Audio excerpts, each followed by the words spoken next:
mempelajari lafaz-lafaz Al-Quran. Lafaz-lafaz Al-Quran di pondok pesantren, di sekolah kita diajarkan ini idhar, idgham, gunnah, ini mat tabi'i, mat jaiz, mat wajib. Akan tetapi perjuangan kita tidak berhenti di situ saja. Bagaimana kandungan-kandungan yang ada dalam suratul Fatihah, suratul Baqarah, surah Ali Imran, surah An-Nisa sampai surah An-Nas betul-betul kita kuasai, sehingga kita akan menjadi insan yang Qur'ani, akan menjadi keluarga yang Qur'ani. Kalau keluarga yang ada di negeri kita semakin banyak mengamalkan isinya Al-Quran, akan menjadi kabupaten yang Qur'ani, menjadi provinsi yang Qur'ani, bahkan menjadi negara yang Qur'ani. Semoga terwujud cita-cita ini, Allahumma amin. Hadirin dan hadirat yang dirahmati Allah Subhanahu wa ta'ala, isi Al-Quran sangat banyak sekali. Mulai dari bangun tidur sampai masuk liang kubur, semua ada tuntunannya dalam Al-Quran. Mulai dari kita dilahirkan sampai kita diwafatkan, semua ada tuntunannya dalam Al-Quran. Tutupnya di sana. Di antaranya isi dalam Al-Quran, Allah Subhanahu wa ta'ala memerintahkan kita sebagai santri putra atau putri, sebagai siswa atau siswi, sebagai anak laki-laki atau anak perempuan, kita diperintahin oleh Allah untuk mengerjakan yang namanya amalan birrul walidain. Maka dari itu kita sarankan anak-anakku sekalian yang sudah takharruj atau akan menjadi alumni dari Pondok Pesantren Ar-Rasyidah, tolong kalian jangan lupa jasa-jasa ustadz dan ustadzah, kiai atau bunyai, pengelola dari Pondok Pesantren Ar-Rasyidah. Karena dikatakan kalau kita ini berbuat baik kepada kedua orang tua yang telah melahirkan kita, itu merupakan birrul walidain, jasmani kita. Sedangkan yang membina dan membimbing rohani kita sampai menghantarkan tadi, ada yang menghafalkan 30 juz, ada yang menghafalkan 10, 15 berbagai macam. Beliau-beliaulah ustadz dan ustadzah, pak kiai bunyai yang menjadi pembina untuk rohani kita. Itu merupakan kedua orang tua kita dalam rohani atau dalam hati kita. Maka untuk itu dikatakan, anak-anakku sekalian, kita pesankan, kalau saya tanya, wahai generasi penerus, apakah kalian ingin menjadi orang sukses semua? Jawabnya iya, tentu. Apakah kalian ingin menjadi orang kaya semua? Jawabnya iya, tentu. Maka kuncinya adalah birrul walidain. Karena orang yang dia ini bisa birrul walidain, berbuat baik kedua orang tua, maka Allah akan berikan keberkahan dalam rezekinya. Kalau kalian ditanya anak-anak sekalian, maukah kalian menjadi khairun nas anfa'uhum linnas, sebaik-baik manusia adalah yang paling memberikan manfaat kepada manusia yang lain, wabil khusus urusan ilmu, urusan pengetahuan, tentu jawabnya iya. Kuncinya adalah birrul masyayikh. Birrul masyayikh maksudnya adalah kita berbuat baik, berbuat bakti kepada ustadz dan ustadzah, pak kiai, bunyai, masyayikh, alim ulama yang telah mengajarkan ilmu kepada kita. Termasuk orang yang paling barokah dalam sejarah urusan keilmuan adalah menantunya yang mulia Nabi Muhammad Sallallahu Alaihi Wasallam, yaitu Sayyidina Ali karramallahu wajhah. Sayyidina Ali dikatakan dalam sebuah hadis, Nabi menyanjung-nyanjung, ana madinatul ilmi wa aliyun babuha. Aku adalah kotanya ilmu, sedangkan Ali pintu gerbangnya. Maka hadirin dan hadirat, Bapak Ibu sekalian, anak-anakku sekalian yang dirahmati Allah, ternyata Sayyidina Ali punya satu kunci sehingga beliau bisa menjadi pintu gerbang untuk ilmu yang pernah disampaikan oleh yang mulia Nabi Muhammad SAW. Apa kuncinya Sayyidina Ali? Beliau mengatakan dalam sebuah athar ini adalah makalah atau nasihat perkataan yang disampaikan oleh sahabat. Sayyidina Ali mengatakan, ana abdu man allamani harfa. Aku siap menjadi budaknya orang yang mengajari aku walaupun satu huruf.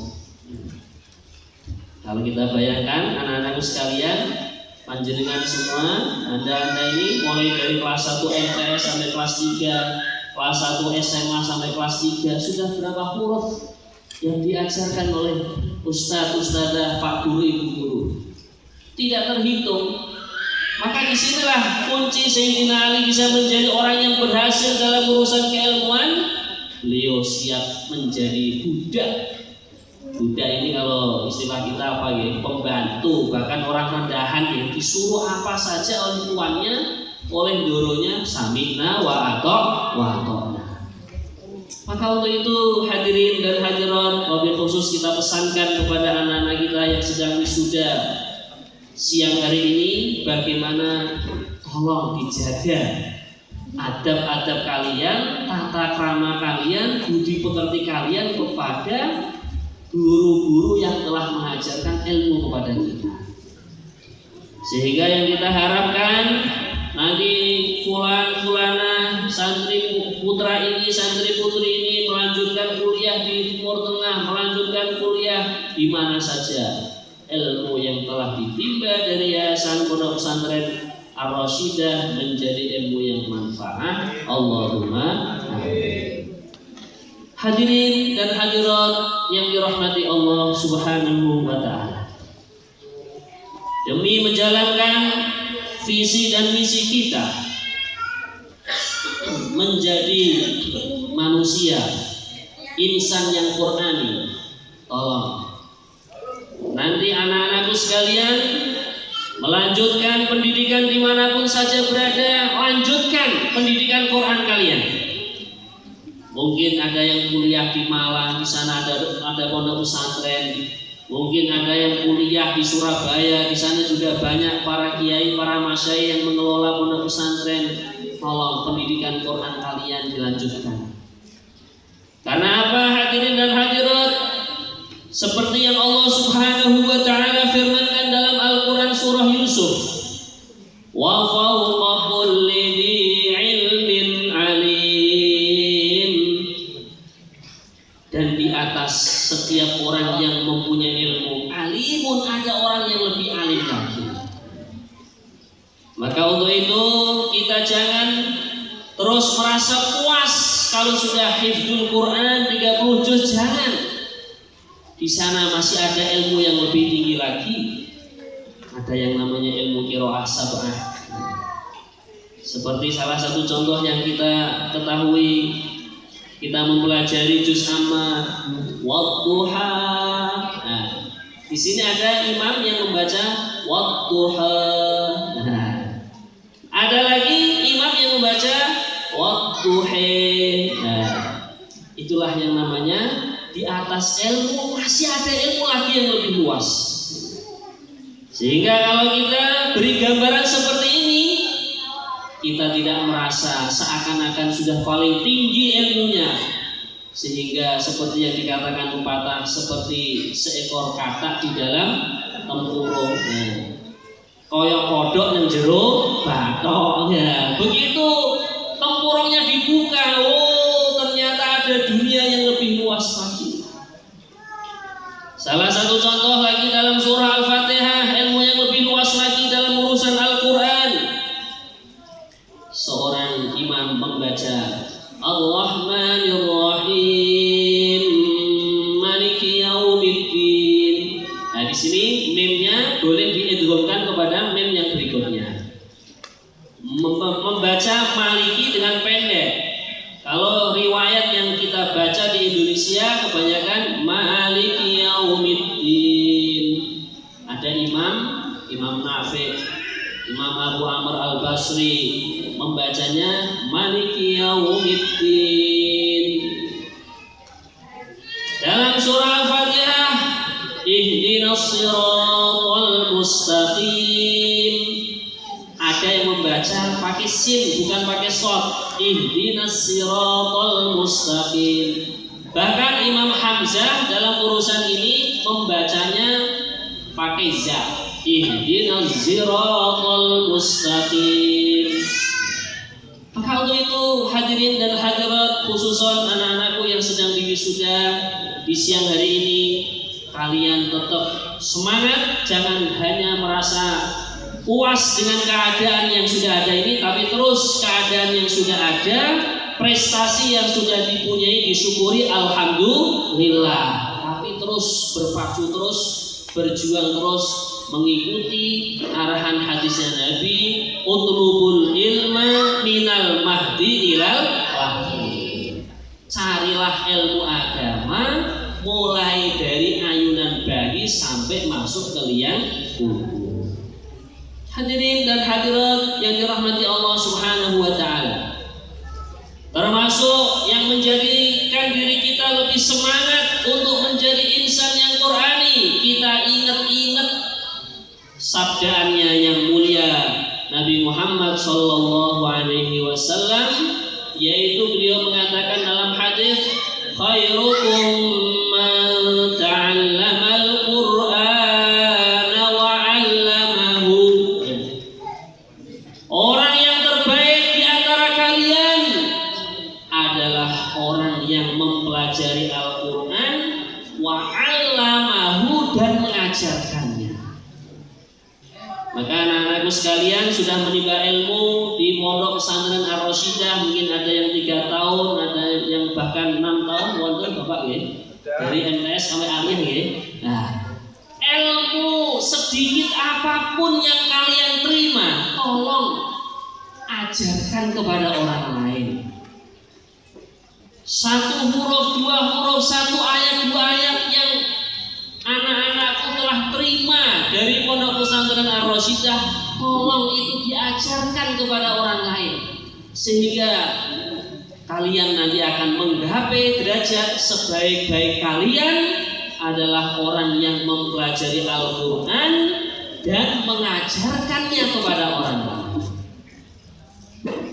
Hadirin dan hadirat, khususan Bapak dan Ibu, alangkah bahagianya, alangkah terenyuhnya, begitu juga seluruh pengelola pondok pesantren Ar-Rasyidah bila mana mendapati anak-anak kita seperti yang disampaikan Bapak Wali Santri tadi, menjadi imam masjid, menjadi khatib Jumat, menjadi khatib Idul Fitri, Idul Adha, menjadi pelita-pelita agama dimanapun saja mereka hidup, orang tua yang memondokkan, ustaz-ustazah yang mengajari ilmu, pengelola pondok pesantren Ar-Rasyidah yang siang malam mendoakan, Kamis dan Senin berpuasa, kalau Ramadan pergi ke tanah suci, mendoakan anak-anak santrinya semuanya ketika sudah almarhumah nanti, melihat kalian wahai anak-anakku menjadi pejuang-pejuang agama, semuanya akan merasa gembira,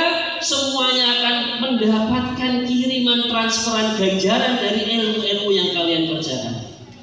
Insya Allah diniatkan anak-anakku ya. Mungkin kalian di kampus fulan, kampus ini, kampus itu, sekarang sudah tidak asing lagi, setiap kampus mesti ada masjid atau musolanya. Maka disitulah lahan perjuangan kalian. Begitu adzan dikumandangkan, hayya 'alas shalah, hayya 'alal falah, maka seluruh alumni pondok pesantren Ar-Rasyidah langsung bergegas, yang putra ambil sarung, yang putri ambil mukena, memenuhi masjid-masjidnya Allah di tempat yang ada di sana. Bersedia insya Allah?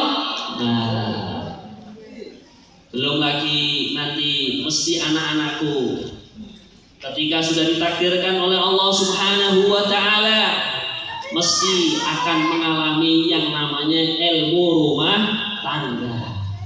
Nah, disinilah bagaimana kita membina Mulai dari pondok pesantren kita sudah diajari, begitu nanti berkeluarga, rumah kita yang menjadi pondok pesantren Ar-Rasyidah yang dipindah ke kampung kita masing-masing. Dulu di pondok pesantren Ar-Rasyidah diajari tahajud. Bagaimana ketika kita sudah berumah tangga, sang suami menjadi pak yainya atau ustadznya, istri menjadi bunyai atau ustadzahnya, mulai mengajari anak-anaknya dibangunkan sholat tahajud. Sholat subuh berjamaah. Setelah sholat subuh ada zikir pagi, petang, zikir pagi dan sore. Mungkin ada yang mempunyai wiridan membaca Al-Quran, pagi hari setengah juz, sore hari atau malam hari setengah juz. Disinilah waktunya kita mempraktekkan. Madrasah-madrasah akan menyebar di mana-mana, minimalnya di rumah-rumah kita. Rumah kita tidak dijadikan hanya berfungsi sebagai hotel dan rumah makan, yaitu tempat bangkong, tempat tidur, dan tempat makan dan minum. Tapi rumah-rumah kita akan mencetak hafid-hafidah, alim-alimah, dai-daiyah seperti dulu yang kita pelajari di pondok pesantren Ar-Rasyidah. Bersedia anak-anakku ya? Hadirin dan hadirat yang dirahmati Allah Subhanahu wa ta'ala, banyak sekali ilmu tentang Al-Quran. Bahkan para alim ulama, para masyayikh merasakan orang yang betul-betul memegang Al-Quran, betul-betul menjadikan Al-Quran bacaan yang rutin setiap hari. Tidak ada istilahnya mereka kelaparan, tidak ada. Bahkan, mohon maaf, kami punya pengalaman. Kami dulu menimba ilmu di pondok pesantren Tenggoro. Ustadz kami yang mengajari Al-Quran sampai selesai 30 juz. Mohon maaf, beliau itu pagi, siang, sore, mulai habis subuh ada tahfidz fajar istilahnya kalau di Tenggoro itu. Nah, anak-anak yang sekolah itu tahfidznya mulai habis sholat subuh sampai jam 6. Nanti habis itu bergegas persiapan menuju ke sekolahnya masing-masing. Kemudian beliau dari jam 7 pagi sampai jam setengah 10. Nanti habis zuhur jam 1 sampai jam 4 malam masih ngajar Quran. Walaupun beliau itu nuwun sewu ya, dalam fisiknya itu memang diuji oleh Allah cacat ya. Kakinya itu kalau berjalan itu nggak normal ya. Ajeng teng sabin ya, betul saged teng pabrik ya. Ngelamar ke pabrik yang betul ditampi. Barokahnya mengajari Al-Quran, Masya Allah. Beliau juga hanya punya rumah, punya kendaraan roda 4, juga sudah mengerjakan ibadah umroh bareng bersama kami gitu. Barokahnya khidmat mengajarkan ilmu Al-Quran. Bahkan putra putrinya menjadi hafidh-hafidhah semua. Tidak ragu hadirin yang mulia. Bahkan ada sedikit cerita wali santri yang anaknya menghafalkan Al-Quran dari Dumbo, gitu, kecamatan Sukomoro, gitu. Anaknya mondok mempelajari Al-Quran di tempat kami. Ayahnya hari-hari sibuk, selain mencari nafkah untuk keluarganya, juga kalau sore di masjid mengajak orang untuk sholat berjamaah, mengajak orang untuk taat kepada Allah. Nah, si wali santri ini diwafatkan oleh Allah kurang lebih 2007 atau 2008. Maka ketika tahun 2013 dikira jenazahnya itu sudah hancur dimakan ulat yang ada di dalam tanah itu. Nah, kok ternyata setelah digali karena ada yang meninggal lagi mau dikuburkan di situ. Nah, kok ternyata papannya masih utuh. Setelah papannya masih utuh dibuka, kain kafannya masih utuh. Bagian wajah dibuka, ternyata beliaunya tambah gemuk, tambah ganteng. Allah. Disinilah fadilahnya orang yang sibuk mempelajari Al-Quran, wali murid yang memiliki anak mempelajari Al-Quran. Janji Allah Ta'ala, Allah buktikan. Inna nahnu nazzalna dzikra wa inna lahu lahafidun. Sesungguhnya aku Allah telah menurunkan adzikr dan aku sendiri Allah yang akan menjaganya. Maka para ulama ahli tafsir mengatakan orang yang menjaga Al-Quran dengan cara mempelajarinya, mempelajari lafaz maknanya, mengamalkannya, serta menyampaikan, mengajarkan kepada orang lain, orang tersebut pun akan dijaga oleh Allah. Sampai-sampai ketika sudah wafat, sudah almarhum, bumi pun tidak mau memakan jenazahnya. Semoga termasuk anak-anak kita semua, wali santri kita semua, ustadz-ustadzah dan juga semua pengelola Pondok Pesantren Ar-Rasyidah. Allahumma amin. Hadirin dan hadirat yang dirahmati Allah Subhanahu wa taala. Sekarang yang kita pikirkan, bagaimana caranya supaya ilmu kita itu menjadi ilmu yang bermanfaat. Seperti yang dicita-citakan oleh wali santri kita tadi, anak kita menjadi ilmu yang manfaat, mendapatkan peringkat khairun nasi anfa'uhum linnas, sebaik-baik manusia adalah yang paling memberikan manfaat kepada manusia yang lain. Di antara caranya, bagaimana di saat kita belajar bagi santri dan di saat mengajarkan bagi ustadz atau ustadzah, betul-betul kita jaga adab-adabnya. Salah satu contoh, kita mempelajari Al-Quran, kitab yang tertinggi, tidak ada yang lebih tinggi daripada Al-Quran. Kita dalam keadaan suci, dalam keadaan wangi, bahkan menurut ulama memakai siwak terlebih dahulu. Bahkan kalau bisa di saat kita menghafalkan Al-Quran, menghadap ke arah kiblat, fawalli wajhaka syatrul masjidil haram. Bukan hanya ketika sholat saja.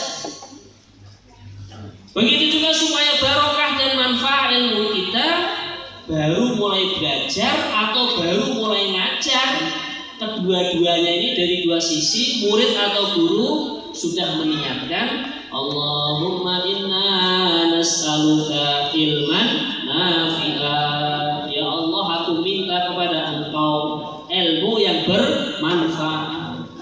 Karena apa hadirin yang mulia? Orang itu tergantung niatannya.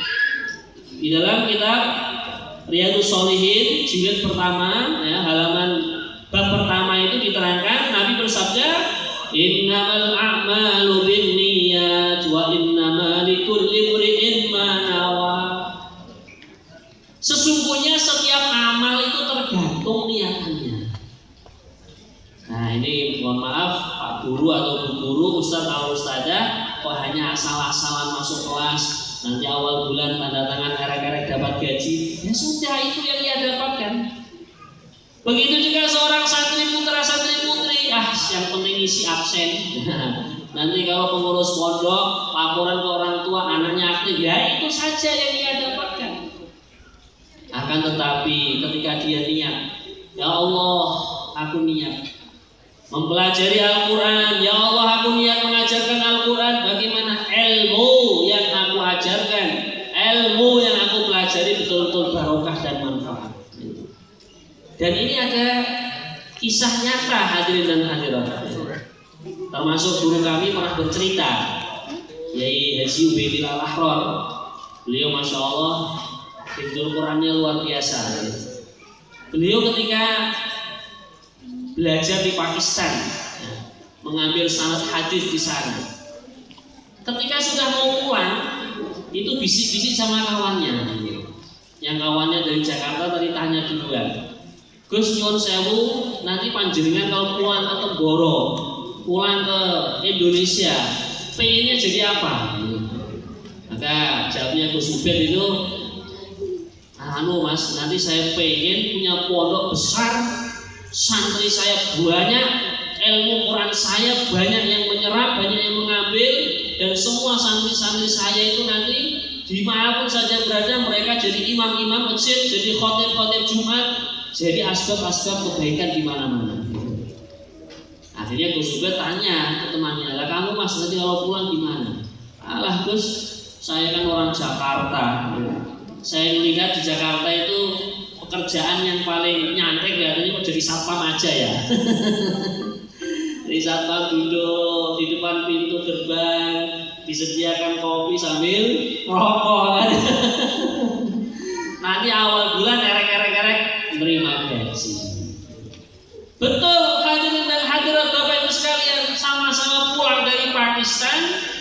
satu tadi Gus Zubair niatannya tinggi, niatannya luar biasa, pulang punya pondok pesantren.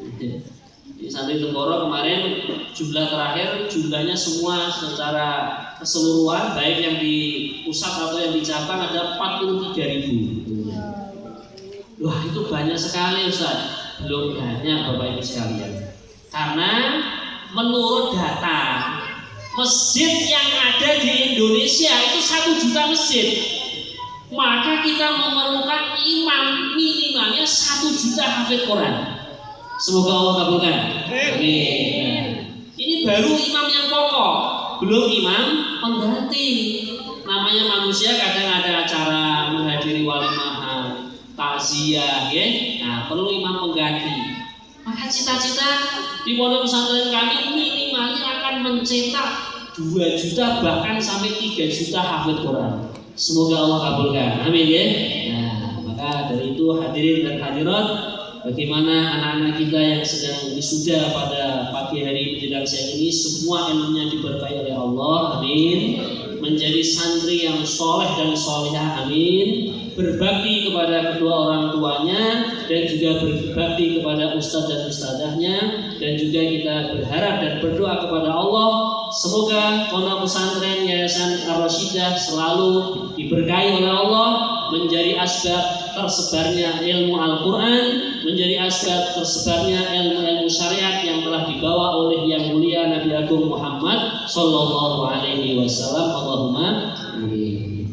Sekian dari kami tausiah tentang hifdzul Quran, semoga menjadi barokah, manfaat, kita diberikan kekuatan oleh Allah untuk mengamalkan dan menyampaikan kepada yang lain. Allahumma amin. Kurang lebihnya mohon dimaklumi dan dimaafkan. Wabillahi taufik wal hidayah. Wassalamualaikum warahmatullahi wabarakatuh.